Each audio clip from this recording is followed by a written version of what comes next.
Olá, como vão vocês? Tudo bem?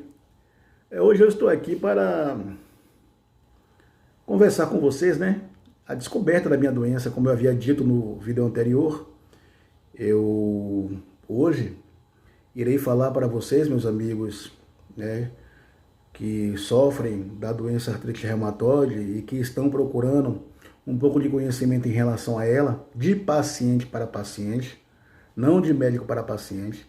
Como falei para vocês, os termos podem ser leigos, o linguajar pode ser um linguajar que, de uma certa forma, para o entendedor da doença ainda deixa a desejar, mas é uma forma franca, aberta e muito pura que eu estou falando com vocês, que tem a mesma patologia que eu tenho. O que acontece? Não vou me alongar muito, eu vou entrar já nos detalhes da minha descoberta para que o nosso vídeo não fique um vídeo tão longo e que a gente possa também interagir no futuro próximo, beleza? Espero que vocês gostem aí, dê um joinha aí, uma curtida para fortalecer nosso canal para que possa chegar a mais pessoas que tenham a mesma doença nossa, né? Que possam dividir com todos nós que estaremos aqui presentes nesse canal, ideias, né? Então vamos lá. O que acontece? Em 2019, eu vinha sofrendo bastante com dores em várias partes do meu corpo e edemas em locais dos mais distintos, passando por tornozelo, joelho, cotovelos, os punhos, sempre, até hoje você vê que mesmo com o tratamento que eu faço, mas mantém esse edema nessa região, e isso estava causando limitações a mim e trazendo um transtorno, como eu já frisei no vídeo anterior, trazendo um transtorno até a minha condição profissional. O meu trabalho é um trabalho que requer muito de mim, a minha profissão no caso, requer muito de mim porque eu vou participar também para vocês aqui, né? Eu sou profissional da área de saúde, eu sou técnico de enfermagem e a especialização minha é UTI, eu trabalho dentro de UTIs. E infelizmente a minha profissão, você não tem condições de se manter com um único emprego, então eu era obrigado a trabalhar 2 até 3 empregos, eu já trabalhei. Então o que ocorre? Eu já comecei a ter problemas em 2019, aí já comecei a colocar atestados voltados à área ortopédica, porque eu achava que era muito da condição do meu trabalho, esforço físico, se abaixa, puxa, pega, levanta paciente. Então eu achava que era muito da condição de anos de trabalho, que eu já havia nesse mercado, né, de técnico de enfermagem, na área de saúde, que estava causando esses danos. E procurava emergências ortopédicas, e nessas emergências eu era medicado, me davam atestados, tiravam exames de raio-x, não viam lesões ou fratura, e me mandavam embora para casa. Passava-se um período, começava tudo de novo. E eu fui vivendo boa parte desse ano de 2019 nessa condição. Até que chegou em maio, eu passei por um ortopedista especialista de pé, que eu estava com o tornozelo esquerdo, pé esquerdo, com muitas dores mesmo, sem conseguir pisar, sem conseguir me movimentar na minha casa ou até mesmo no meu trabalho, nos corredores de lá dos hospitais. E ele pediu que eu fizesse uma ressonância. Eu fiz a ressonância, na ressonância constatou que havia um desgaste ósseo, isso, aquilo, outro. Ele disse: olha, Robson, vamos fazer uma artroscopia. Nessa artroscopia, uma limpeza deste local, né? Vai ser através de vídeo. Você vai ficar um pouco afastado e com certeza vai ter a melhora. Eu disse: tranquilo, vamos lá, doutor. Se for para melhorar, tranquilo. Passei por esse procedimento de artroscopia mais ou menos em agosto de 2019. Aí fiquei 3 meses afastado, agosto, setembro, outubro, novembro eu voltei. Voltei a trabalhar, segui a minha vida. A partir de janeiro de 2020, voltou as dores, já não só específica nesses lugares, começou ela migrar para outras partes do meu corpo. E com mais intensidade mesmo.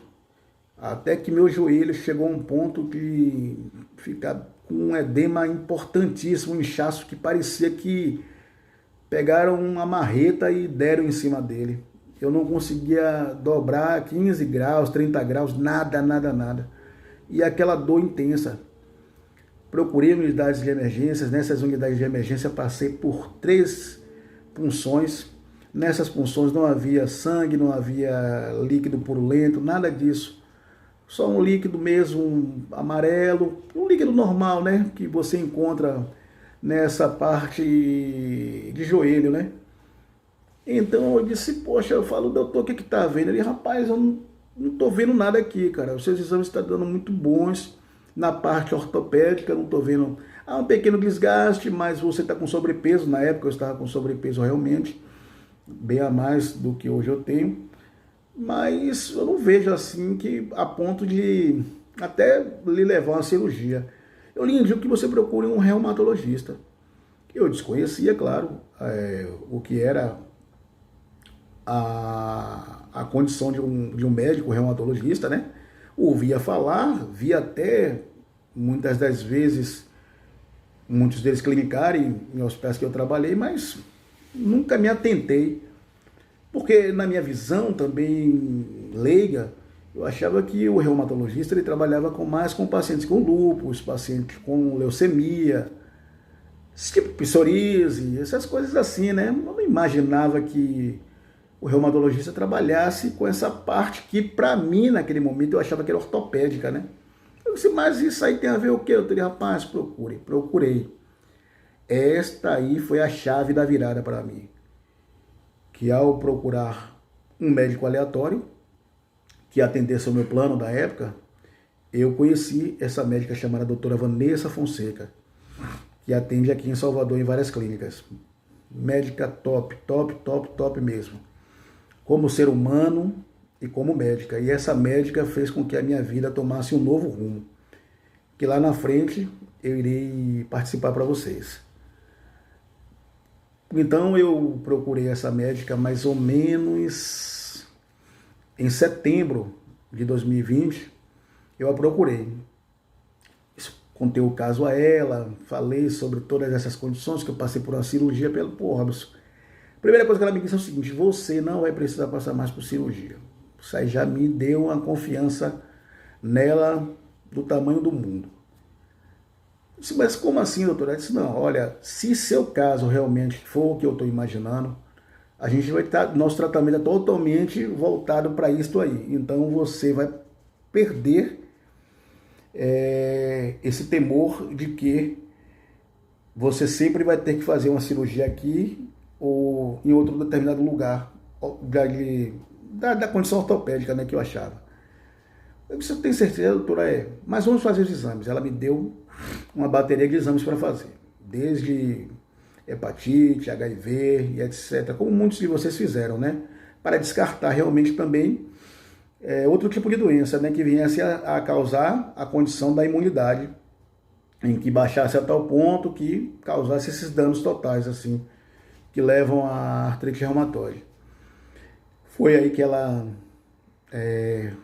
após os 15 dias que o resultado saiu, eu voltei, fator reumato também, fiz o fator reumatoide, eu levei também para ela lá, fiz aquele também que é o PPD, né, que faz aqui na coletazinha aqui para ver os níveis como é que estão, né, da questão da tuberculose, essas coisas assim.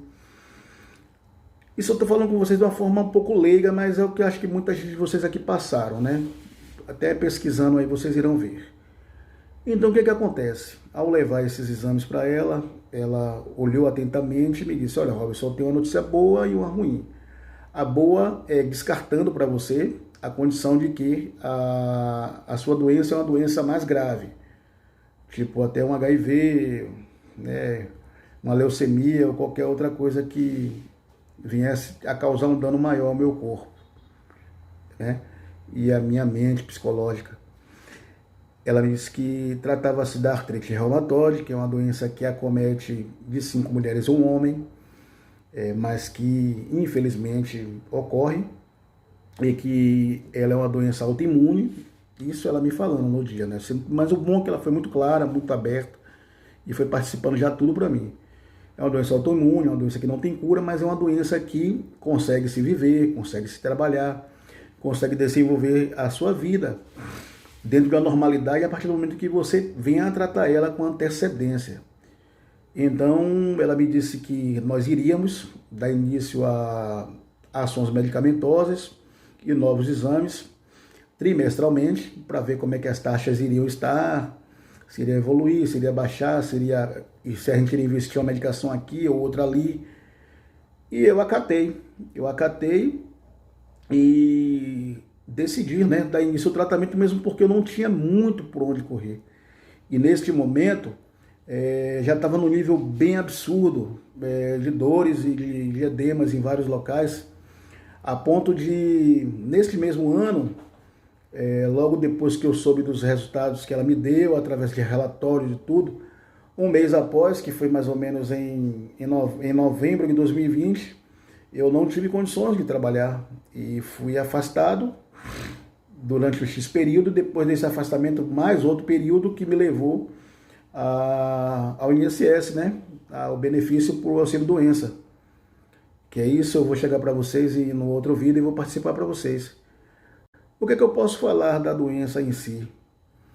Olha, para mim foi algo que logo de início me traumatizou bastante, porque eu sempre fui uma pessoa muito voltada ao trabalho, eu sempre fui uma pessoa muito dinâmica, eu sempre fui uma pessoa que eu jamais imaginava que eu ia ter limitações para determinada coisa, em relação ao meu corpo, em relação à minha condição física, em relação à minha condição psicológica, até porque afeta muito, psicológica afeta, quem disser que não, está mentindo.